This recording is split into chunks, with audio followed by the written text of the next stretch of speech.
Hey everyone, welcome back for another deep dive. You know we love to dig into the good stuff you send our way. And this time, you guys really delivered with this article on technical writing. Technical writing. I know, right? Doesn't exactly sound like a page turner, does it? Not usually, no. But trust me on this one. This LinkedIn article by Curt Robbins, it's actually full of really interesting insights.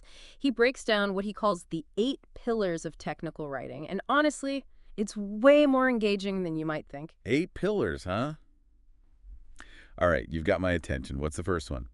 Pillar number 1 is accuracy.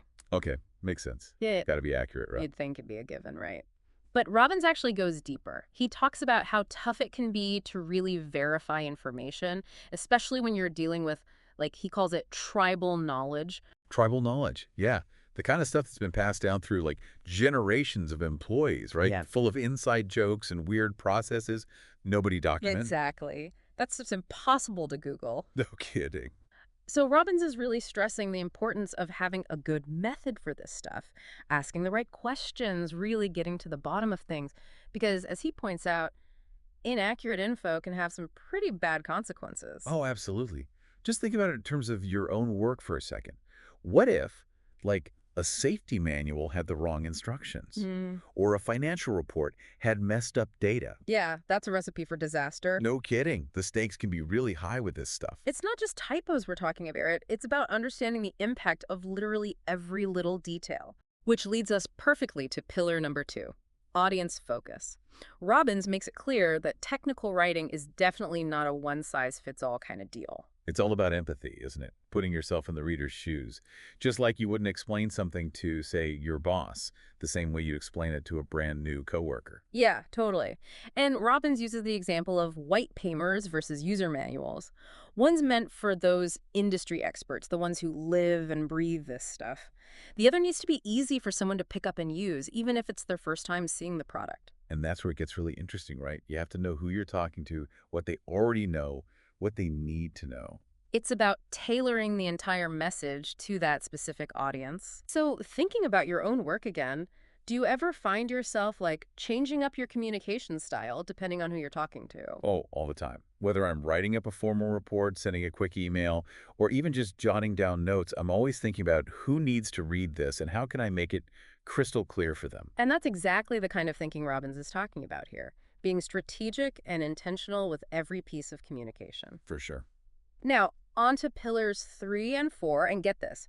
He calls these two sides of the same coin, clarity and completeness. Now, this is where things get really tricky, right? Mm, Because you've got to find that perfect balance between giving all the necessary info without overwhelming the reader with too much detail. right, like finding that perfectly balanced recipe where each ingredient has a purpose. Exactly. Robbins actually uses a great analogy here. He says to think of it like a chef reducing a sauce.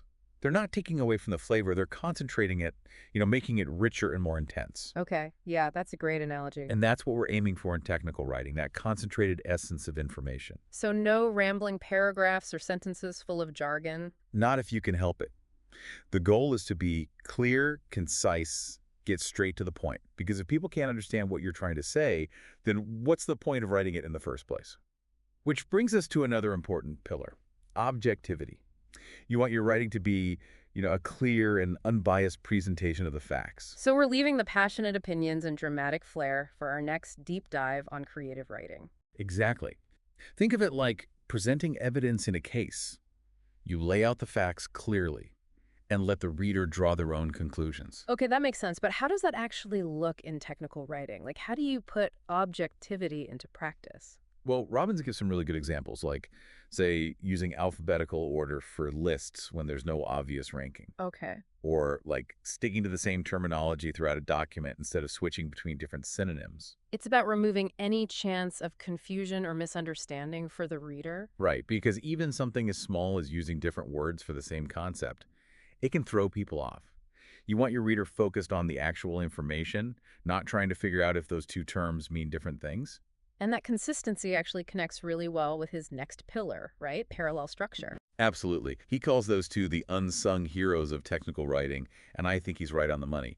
They're all about making information flow in a smooth, logical way. Okay, so break down parallel structure for me. Why is it so important? It's all about using consistent grammatical patterns so your writing is super clear and easy to follow. Like imagine reading a set of instructions, but each step starts with a totally different structure. Oh, that would be so confusing. Right. It's like first plug in the cable. Second, you need to turn on the device. Finally, making sure that it's positions. Here. It's all over the place. Yeah, that's a nightmare. Exactly. But with parallel structure, it's like you're setting up this rhythm for the reader's brain. Each sentence flows naturally to the next, and the information is just easier to process. It's about making their life as easy as possible. Precisely. And that is absolutely key, especially when you're dealing with complex technical stuff. You don't want to add any extra mental work. Speaking of keeping things simple, Robbins's next pillar is terseness. And I love how he sets this one up. He jokes that no boss has ever praised a document for being nice and verbose. So true, which takes us right back to what we talked about earlier, right? Clarity through conciseness. Every single word has to earn its place on the page. How do you figure out if a word is earning its keep? Good question. Ask yourself this. Does this word add any new information? Does it make a point clearer? Or could I just delete it and keep the same meaning? If it's not adding anything valuable, it's probably just clutter. And clutter is definitely not our friend. Not in technical writing, that's for sure. So true. Now, on to our last pillar before the big reveal, version control. And this one, I think, is super relevant nowadays with everybody collaborating. Oh, for sure. We're all working on documents together, sharing drafts, making edits. It's easy to lose track. Right, exactly. And Robbins really stresses the need for a good system to manage all those different versions of a document. Yeah. Think of it like a really detailed change log, so you can see who made which changes, when they did it, and why they did it. So no more emailing files back and forth with names like Final Draft D3 John's edits, final for real this time .doc. Hopefully not. A good version control system gets rid of all that chaos. It makes sure everybody's literally on the same page working with the latest and greatest version. It's about keeping things clear, accurate, and sane. Speaking of clarity, are you ready for that ninth pillar Robbins kept hinting at? I think so. Lay it on me. All right. What do you think it could be? Well, he doesn't come right out and say it, does he? He's a man of mystery. He teases it as like the future of technical writing and says to watch for a follow-up article. But, the way he talks about its potential, analyzing tons of data, seeing patterns, even like drafting content. You're talking about AI, right? What else could it be? AI for technical writing. That's a game changer, right? It could be huge, yeah.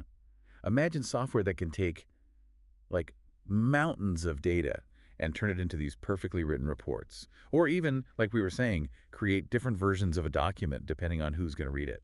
Like having a whole team of technical writers at your fingertips. Exactly. And that's just the beginning. Okay, but real talk for a sec. What happens to all us human writers? That's the million-dollar question, right? Robbins kind of leaves that hanging in this article, but it's definitely something to think about. For sure. Will AI just become another tool for writers, something that helps us be more efficient? Or is it going to completely change everything? This is where I get kind of geeky, because even if AI gets to the point where it can do all the nuts and bolts of putting info together, Yeah. there's still that human element, right? Like being able to understand the little things, make it an interesting read, actually connect with your audience. You're totally right. And it's something that I try to emphasize all the time. That ability to communicate clearly and effectively, it goes way beyond just one job or industry. It doesn't matter if you're writing a manual or an email or even just having a conversation.